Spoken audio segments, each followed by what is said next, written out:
Assalamualaikum warahmatullahi wabarakatuh.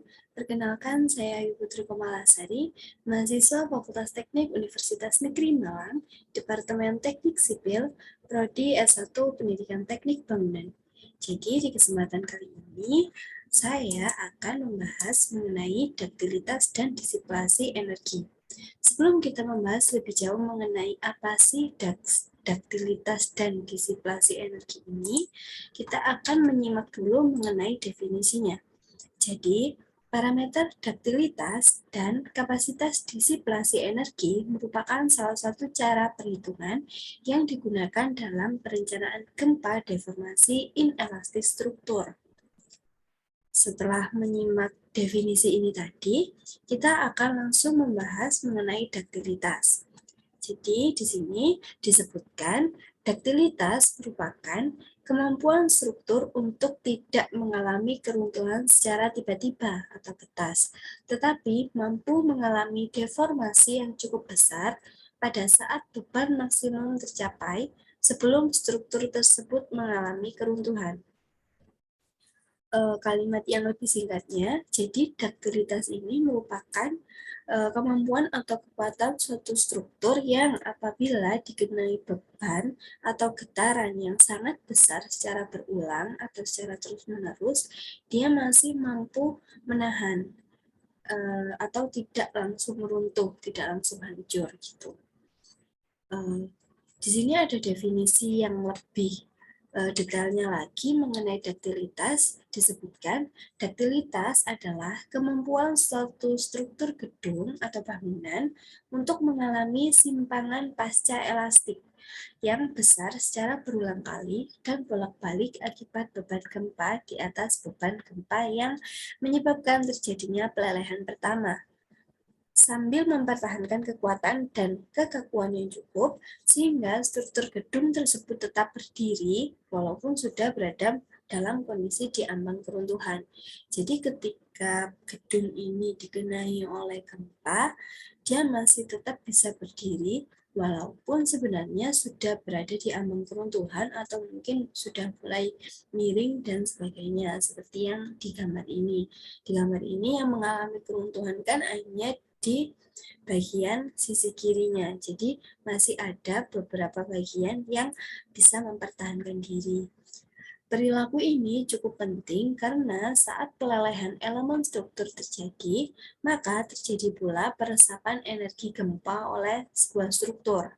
Saat terjadi gempa, duktilitas akan mempertahankan kekuatan dan kekakuan struktur sehingga struktur gedung tetap berdiri walaupun telah berada pada ambang keruntuhan seperti yang sudah disebutkan di awal tadi. Untuk persamaannya di sini disebutkan duktilitas dapat dinyatakan sebagai seperti yang tertera di sini, kondisi ultimate dan defleksi saat lulu pertama seperti persamaan berikut, seperti yang sudah dicantumkan di sini. Nilai defleksi saat lulu pertama atau delta Y dapat diperoleh dengan aturan 3/4 seperti pada gambar grafik ini. Kita lanjut. Menurut Pauli dan Priestley tahun 1992, duktilitas terbagi menjadi 3. Yang pertama ada duktilitas regangan atau strain ductility. Yang kedua ada duktilitas kelengkungan atau curvature ductility. Dan yang ketiga ada duktilitas perpindahan atau displacement ductility. Untuk lebih jelasnya, kita akan membahas di slide selanjutnya. Di sini yang pertama ada duktilitas tegangan atau strain ductility, di mana tegangan ini dapat dirumuskan seperti yang tertera di sini. Untuk gambarnya, seperti yang terlihat di bawah ini. Kita lanjut. Untuk selanjutnya, kurvatur ductility dapat dirumuskan sebagai berikut, seperti yang tertera di sini, di mana simbol ini menunjukkan sudut kelengkungan atau putaran sudut per unit panjang.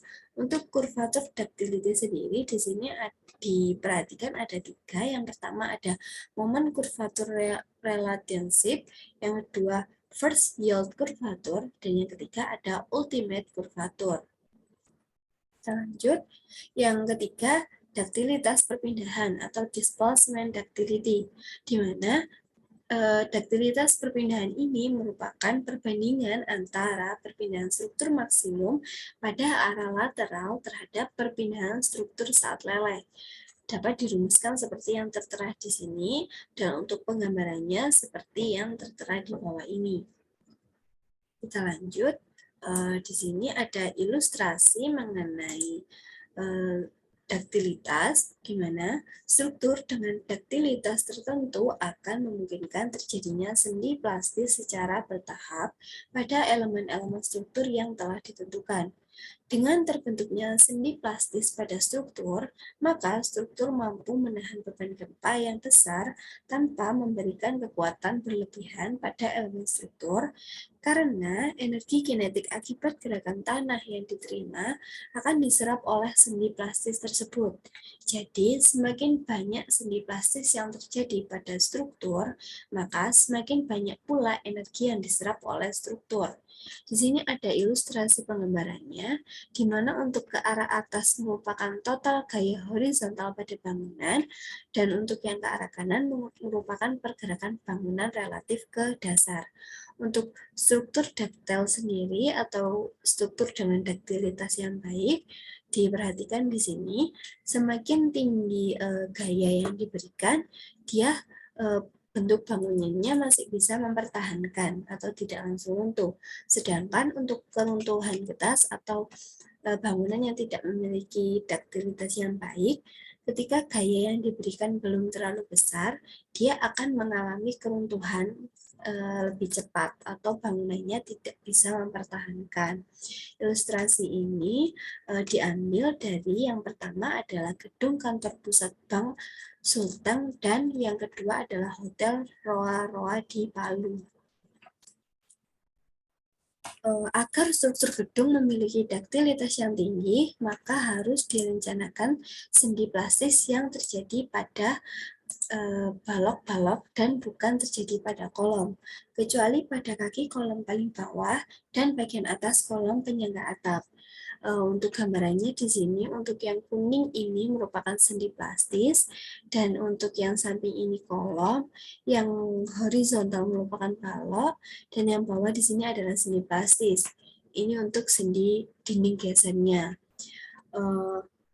Ini adalah penggambaran dari mekanisme keruntuhan ideal suatu struktur gedung dengan sendi plastis terbentuk pada ujung-ujung balok kaki kolom. Kita lanjut. Hal ini dapat terjadi jika bangunan didesain dengan kapasitas kolom-kolom melebihi kapasitas balok yang bertemu pada kolom tersebut, atau strong column weak beam. Selain itu, displacement yang terjadi harus dijaga batasannya agar menjadi integrasi bangunan dan bertambahnya momen akibat P delta efek. Rasio antara simpangan maksimum struktur atau X-max terhadap simpangan struktur pada saat terjadi sendi plastis yang pertama atau XY dinyatakan sebagai faktor daktilitas, disimbolkan dengan seperti yang tertera di sini. Kita lanjut, untuk pengaruh dari daktilitas sendiri, di sini ada 3 disebutkan. Yang pertama, faktor daktilitas struktur gedung adalah rasio antara simpangan maksimum struktur gedung yang diakibatkan pengaruh gempa rencana pada saat mencapai kondisi di ambang keruntuhan, dan simpangan struktur gedung pada saat terjadinya pelelehan pertama. Yang kedua, daktilitas dipengaruhi faktor-faktor internal, diantaranya komposisi, ukuran butir material, dan struktur sel yang menyusun konstruksinya sendiri. Yang ketiga, daktilitas dipengaruhi oleh faktor-faktor eksternal, diantaranya tekanan hidrostatik, suhu, deformasi plastik yang dialami. Kita lanjut. Studi kasus mengenai daktilitas sendiri, di sini saya mendapat dari salah satu sumber yang menjelaskan. Di sini ada contohnya, studi kasus menggunakan gedung yang dimodelkan sebagai suatu sistem rangka dengan sistem struktur balok kolom. Gedung mempunyai jumlah lantai 10 dengan fungsi bangunan untuk perkantoran, maka digunakan nilai faktor keutamaan atau I sebesar 1,0 sesuai dengan SNI 202B. Model gedung tanpa basement, sehingga taraf penjepitan lateral pada lantai dasar dapat dimodelkan dengan idealisasi model tumbuhan jepit. Model gedung termasuk ke dalam klasifikasi peraturan sesuai Peraturan Gempa Indonesia SNI 202B dengan jumlah bentang arah X dan arah Y sama, yaitu 3 kali 3 bentang. Dengan panjang masing-masing bentang 8 meter, tinggi lantai dasar atau lantai 1 adalah 4 meter. Selanjutnya, untuk tinggi dari lantai 2 sampai dengan lantai 10 memiliki tinggi yang sama atau tipikal, yaitu 3,6 meter. Ini untuk penggambarannya sendiri. Di sini ada Dena dan ini ada model dari 3D bangunannya, di mana bangunan ini terdiri dari 10 lantai. Kita lanjut untuk pembahasannya. Data material yaitu mutu beton yang digunakan adalah FC aksen 30 MPa. Mutu baja tulangan longitudinal atau FY adalah 400 MPa. Mutu baja tulangan untuk sengkang atau FSY adalah 240 MPa untuk balok dan FSY 400 MPa untuk kolom.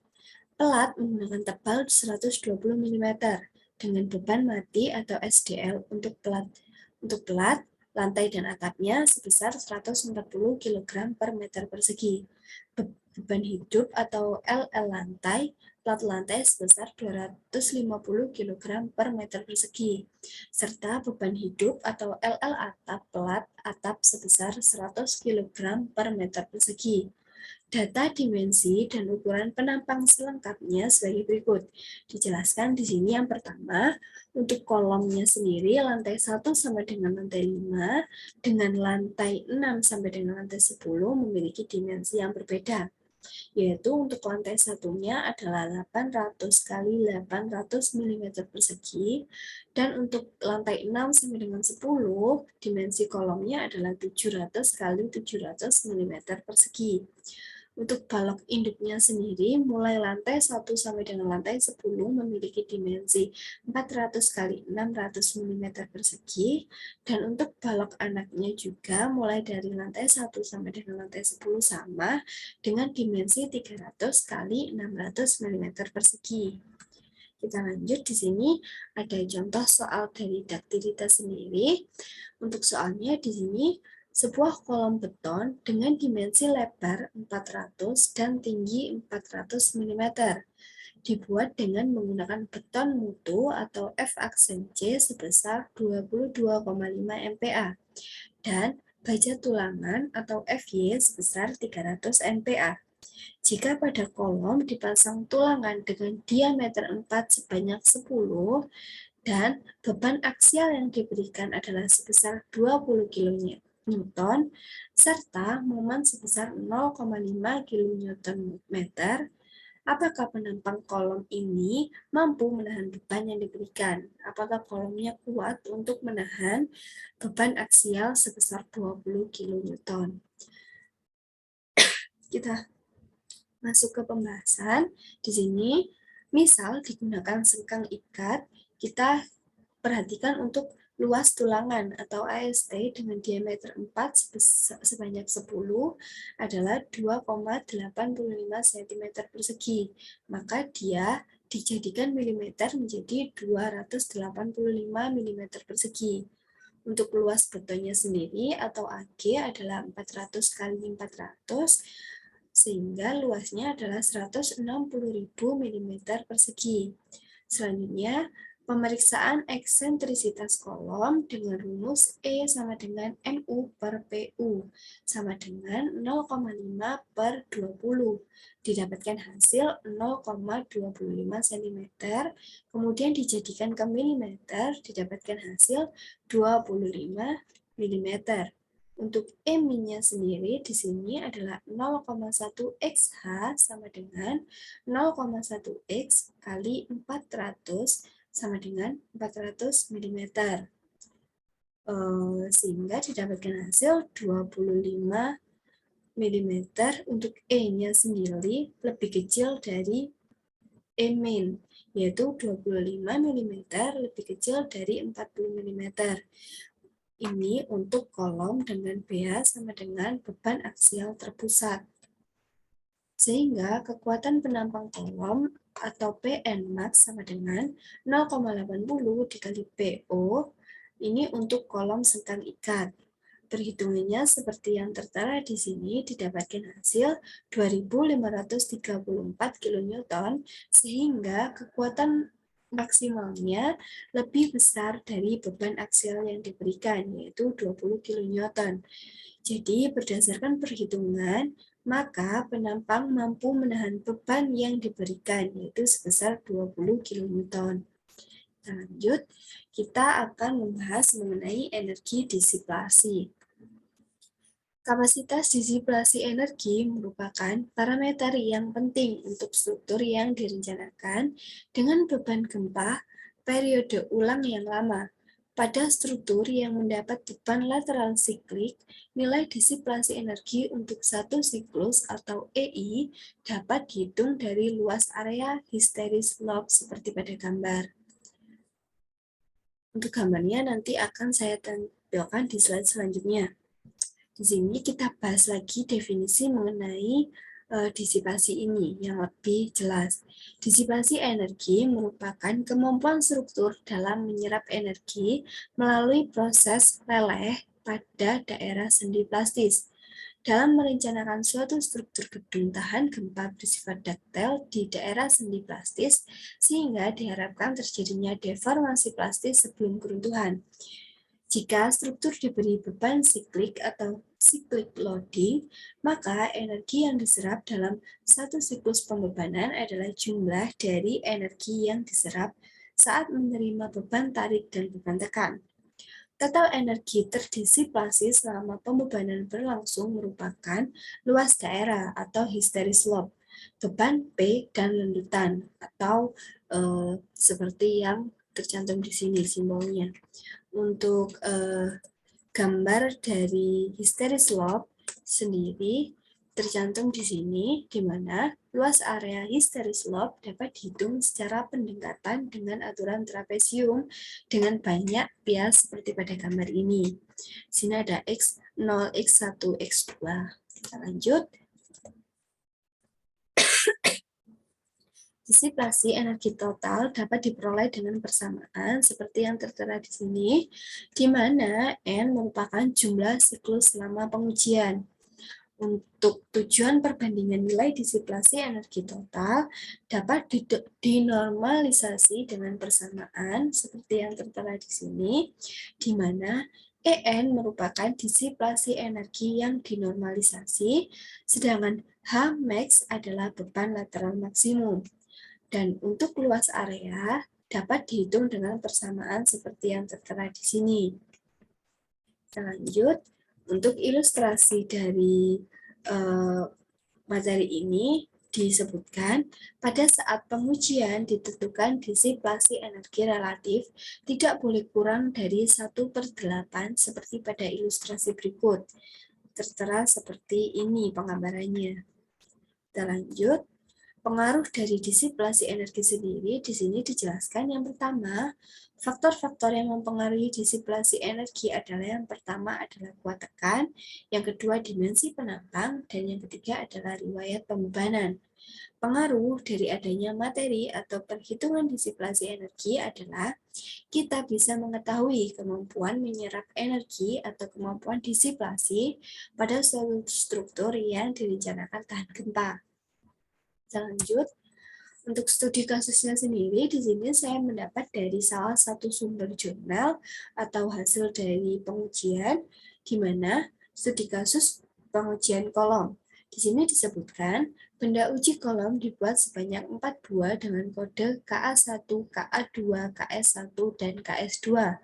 Benda uji KA1 dan KA2 telah diuji sebelumnya, dan kemudian diperbaiki, kemudian diberi kode KR1 dan KR2. Benda uji KA1 dan KA2 diperkirakan akan mengalami kerusakan geser, Sedangkan KR1, KR2, KS1, dan KS2 akan mengalami kerusakan lentur. Semua benda uji kolom memiliki penampang persegi dengan dimensi 160 mm kali 160 mm dan tinggi 500 mm serta diberi tulangan longitudinal dengan diameter 8 sepanjang 12 mm dan sengkang dengan diameter 4 sepanjang 160 mm. Benda uji merupakan model dari kolom suatu bangunan yang memiliki titik belok momen lentur tepat di tengah tinggi kolom. Kita lanjut. Untuk pembahasannya di sini ditampilkan yang pertama, besarnya disiplasi energi pada saat kapasitas beban lateral tercapai dapat dilihat sebagai berikut, di mana diketahui KR1 memiliki nilai paling tinggi. Yang kedua, menunjukkan nilai disipasi energi total atau dihitung dari semua siklus. Di sini tetap didapati hasil KR1 memiliki nilai paling tinggi di disipasi energi totalnya. Kita lanjut. Pada saat beban lateral maksimum tercapai, kolom yang diperbaiki, yaitu KR1 dan KR2, memiliki disipasi energi rata 3,71 kali lebih besar dari kolom asli atau KA1 dan KA2. Kolom perkuatan, yaitu KS1 dan KS2, memperlihatkan disipasi energi rata sebesar 2,49 kali lebih besar dari kolom asli. Bila dihitung nilai disipasi energi total dari semua siklus, terlihat benda uji KR1 dan KR2 memiliki disipasi energi 3,59 kali lebih besar dibanding KA1 dan KA2, sedangkan benda uji KS1 dan KS2 menunjukkan disipasi energi 2,69 kali lebih besar dari KA1 dan KA2. Hasil pengujian menunjukkan rata disipasi energi dari kolom perkuatan lebih kecil dibanding kolom yang diperbaiki karena kolom perkuatan memiliki kekakuan yang lebih besar daripada kolom yang diperbaiki. Bila nilai disipasi energi total dinormalisasi, maka akan diperoleh hasil seperti pada gambar di bawah. Nanti akan saya jelaskan di slide selanjutnya. Yang juga memperlihatkan di mana benda uji KR1 dan KR2 memiliki disipasi energi yang paling besar. Kolom KS1 dan KS2 terlihat memiliki disipasi energi lebih kecil dibanding kolom yang diperbaiki, tapi masih lebih besar dari kolom asli atau KA1 dan KA2. Untuk gambarnya sendiri seperti yang dimaksud di sini yaitu ini. KR1 memiliki nilai lebih tinggi, yang kedua ada KR2, kemudian KS1, KS2, dan yang terakhir adalah KA1 dan KA2, yaitu benda uji dengan kondisi asli. Kita lanjut. Peningkatan nilai disipasi energi pada setiap siklus pengujian. Pengujian dihentikan pada satu siklus setelah kapasitas beban lateral tercapai dan didapatkan grafik seperti ini. Di mana yang pertama adalah grafik kenaikan disipasi energi KA1, KR1, KS1, dan KS2. Sedangkan untuk grafik yang kedua merupakan gambaran dari kenaikan disipasi energi KA2, KR2, KS1, dan KS2. Kita lanjut. Di sini kolom KR sendiri seperti yang tertera, kolom KA1 dan KA2 untuk setiap siklus yang sama. Hasil ini memperlihatkan kolom yang sudah rusak kemudian diperbaiki dengan karbon fiber jaket memiliki kemampuan memancarkan energi yang lebih besar dibanding kolom asli. Pada siklus yang sama, kolom perkuatan atau KS1 dan KS2 menunjukkan disipasi energi yang lebih kecil dibanding kolom asli dan kolom yang diperbaiki karena kekakuan kolom perkuatan yang besar seperti yang dapat dilihat pada gambar ini. Yang pertama, ini untuk grafik dari penurunan kekakuan KA1, KR1, KS1, dan KS2. Dan untuk yang kedua merupakan penurunan kekakuan dari KA2, KR2, KS1, dan KS2. Kita lanjut. Pada awal pengujian kolom KS1 dan KS2 memiliki kekakuan sekitar 2,54 kali dari kolom asli dan 1,6 kali dari kolom yang diperbaiki. Namun, disipasi energi saat kapasitas beban rata-rata tercapai dan disipasi energi total dari kolom perkuatan tetap lebih besar dari kolom asli. Sekian presentasi dari saya membahas mengenai duktilitas dan energi disipasi. Kurang lebihnya saya mohon maaf apabila masih ada kesalahan penyampaian maupun materi yang saya berikan. Mohon pengertiannya, saran dan masukan diharapkan. Terima kasih untuk perhatiannya. Wassalamualaikum warahmatullahi wabarakatuh.